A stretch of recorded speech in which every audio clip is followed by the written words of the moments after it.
को दे दिए।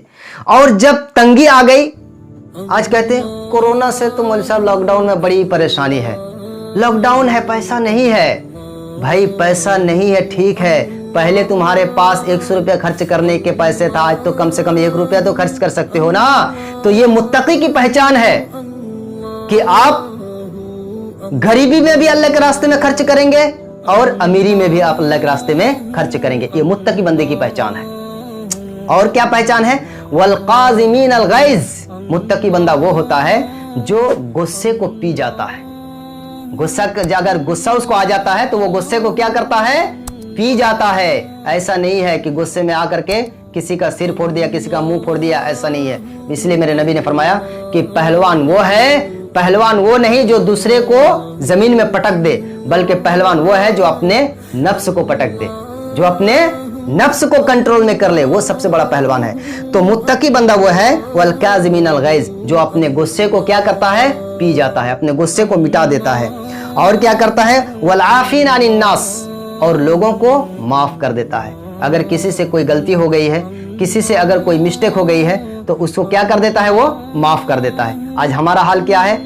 रास्ते में चलते चलते अगर किसी का थोड़ा सा साइकिल लग गया तो ऊपर से उसको गाली दे देते हैं या मार देते हैं, या अगर थोड़ा सा हमारा बाइक के साथ किसी का बाइक टकरा गया तो उसी में हम लोग मारपीट करने लग जाते हैं। ये मुत्तकी की पहचान नहीं है, ये किसी अल्लाह के डरने वाले परहेजगार बंदे की पहचान नहीं है।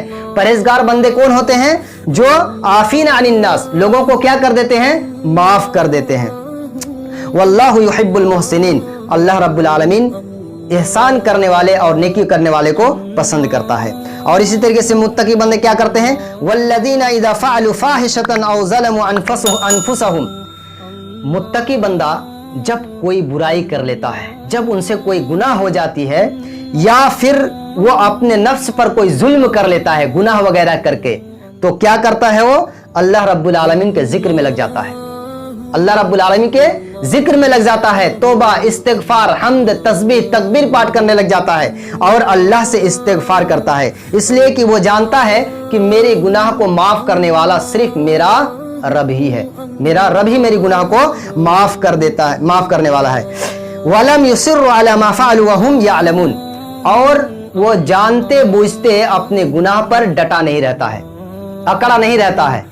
अगर वो जान लेता है कि मुझसे मिस्टेक हो गई है तो फौरन वो क्या करता है? अपने रब से तौबा करता है, अपने रब के पास जाकर के उसका हम्द बयान करता है, तस्बीह बयान करता है, जिक्र करता है और कहता है अल्लाह तू मेरे गुनाहों को माफ फरमा दे, मेरे गुनाहों को माफ फरमा दे, इसलिए कि तेरे सिवा कोई माफ करने वाला नहीं है। मैं तेरा बंदा हूँ, तू मेरा मालिक है, तू मेरा रब है, तू मेरा खालिक है, अल्लाह तू मेरे गुनाहों को माफ फरमा दे। और वो अपने गुनाहों को माफी कर लेता है। तो ये मुत्तकी बंदे की पहचान है। और अगर उसके अंदर तकवा नहीं है तो नमाज पे नमाज छोड़ते चला जाएगा लेकिन अल्लाह से तौबा नहीं करेगा। वो शराब के बोतल पे शराब का बोतल पीते चला जाएगा लेकिन अल्लाह से तौबा नहीं करेगा। लोगों पर जुल्म करते जाएगा लेकिन अल्लाह से तौबा नहीं करेगा। क्यों? इसलिए कि उसके अंदर तकवा नहीं है, इसलिए कि उसके अंदर अल्लाह का डर नहीं है। तो जिसके अंदर अल्लाह का डर है, जो अल्लाह के प्यारे बंदे हैं, मुत्तकी बंदे हैं, वो क्या करेंगे? अगर उनसे गलती हो जाएगी वो फौरन अपनी गुनाहों का तौबा इस्तिगफार अल्लाह रब्बुल आलमीन के दरबार में जाके कर लेंगे। इसी तरीके से अल्लाह रब्बुल आलमीन ने फरमाया तो ऐसे लोगों के लिए मग़फ़िरतुम मिन रब्बिहिम, अपने रब की तरफ से ऐसे लोगों के लिए क्या है? मग़फ़िरत है। अल्लाह ताला उनसे ऐसे लोगों को माफ फरमा देने वाला है। व जन्नातुन तजरी मिन तहतिहा अल-अनहार, और अल्लाह रब्बुल आलमीन ने ऐसे मुत्तकी बंदों के लिए ऐसी जन्नत तैयार करके रखा है जिसके नीचे क्या होगी? नहरें जारी होगी, नहरें, नदियां बहेगी, पाक साफ सुथरा चमचमाता हुआ पानी जन्नत के नीचे से नहरें बहती हुई। कितनी खूबसूरत होगी मेरे भाइयों। अगर हमारा एक बिल्डिंग हो और उसके किनारे एक दरिया हो और उस दरिया में बहुत अच्छा पानी बहता हो तो दुनिया में कितना अच्छा लगता है, और वो भी जन्नत का अगर नहर बहे तो कितनी खूबसूरत होगी मेरे भाइयों। ऐसी खूबसूरत जगहों में अल्लाह रब्बुल आलमीन उसको जगह देगा। खालिदीना फीहा, अल्लाह ताला उसको उसमें हमेशा हमेशा रहेगा, वो उसकी असल जिंदगी होगी और ये होगा निअमा अज्रुल आमिलीन, ये उसका बदला होगा जो उसने दुनिया में अमल किया है। उसने जो दुनिया में अमल किया है उसका बदला अल्लाह रब्बुल आलमीन इसको आखिरत में देगा।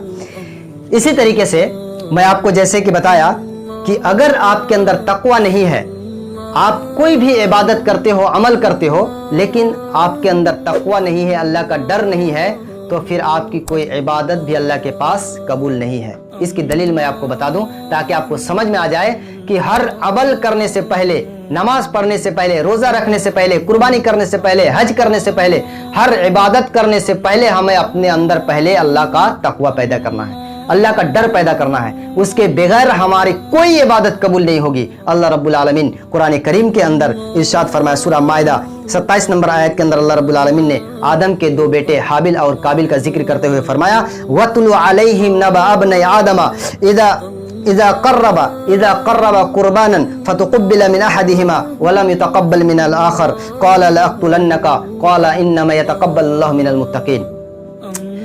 اللہ رب العالمین نے ارشاد فرمایا کہ اے نبی، آپ آدم کے دونوں بچے یعنی حابل اور قابل کا واقعہ اپنی امت کو بتا دیجئے کہ جب ان دونوں بھائی نے اللہ کے راستے میں قربانی کیا۔ یہ بہت لمبا واقعہ ہے، میں ادھر نہیں جاتا ہوں۔ آپ کو معلوم ہونا چاہیے کہ حابل اور قابل دونوں بھائی نے اللہ کے راستے میں قربانی کیا تھا، لیکن دونوں بھائی میں سے اللہ نے ایک کی قربانی کو قبول کر لیا، یعنی حابل کی قربانی کو قبول کر لیا اور قابل کی قربانی کو اللہ نے قبول نہیں کیا۔ تو قابل حابل سے کہہ رہا ہے کہ میں تجھ کو قتل کر دوں گا، ذبح کر دوں گا، ختم کر دوں گا۔ تو حابل نے کیا کہا کہ میں بھی تجھ کو مار دوں گا؟ نہیں، بلکہ حابل نے کہا انما یتقبل اللہ من المتقین۔ سنو بات یہ ہے کہ اللہ رب العالمین عبادت صرف متقی بندے سے ہی قبول کرتا ہے، اور تمہارے اندر تقوی نہیں تھا، اللہ کا ڈر نہیں تھا، تم تو کچھ اور امید لگا کر کے یہ قربانی کیے تھے، اللہ کے ڈر سے تم نے نہیں کیا۔ تو اس کے اندر علامہ شوکانی رحمۃ اللہ علیہ فتح القدیر کے اندر نقل کرتے ہیں کہ جو انما کا ورڈ ہے، جو الفاظ ہے، یہ حصر کے لیے ہے، یعنی اللہ رب العالمین عبادت صرف اور صرف متقی بندے سے ہی قبول کرتا ہے۔ اگر کوئی انسان ایسا ہے جس کے اندر اللہ کا ڈر نہیں ہے، اگر وہ ہزاروں ہزار جانور قربان کر دے لیکن پھر بھی اس کی قربانی کا کوئی مطلب نہیں ہے، اور اگر ہزاروں ہزار نماز پڑھے، ہزاروں ہزار سجدہ کرے، پھر بھی اس کا کوئی مطلب نہیں ہے میرے بھائیوں۔ اس لیے ہمیں معلوم ہو گیا کہ سب سے پہلے ہمیں اپنے اندر اللہ کا ڈر پیدا کرنا ہے، اللہ کا خوف پیدا کرنا ہے، اور اپنے رب کو سامنے رکھ کر کے اللہ کی عبادت کرنا ہے۔ تبھی جا کر کے یہ عبادت ہمارے رب کے پاس قبول ہونے والی ہے، اور تبھی جا کر کے ہم صحیح معنی میں اللہ کی عبادت کر سکتے ہیں، اور تبھی جا کر کے یہ عبادت ہماری زندگی میں کام آئے گا، اور اس کی بنیاد پر ہم جنت میں ہمارا ٹھکانہ ہوگا۔ اللہ رب العالمین سے دعا کرتے ہیں، یا رب العالمین تو ہم تمام لوگوں کو تقوی کی زندگی گزارنے کی توفیق عنایت فرما۔ اللہ رب العالمین تو ہم تمام لوگوں کو متقی اور پرہیزگار ہو کر کے زندگی میں رہنے کی توفیق عنایت فرما۔ اللہ رب العالمین تو ہماری عبادت کو قبول فرما، آمین۔ بارک اللہ لنا ولکم فی القرآن العظیم ونفعنی ایاکم بالآیات والذکر الحکیم، انہ تعالی جواد کریم ملک بر الرؤوف الرحیم۔ السلام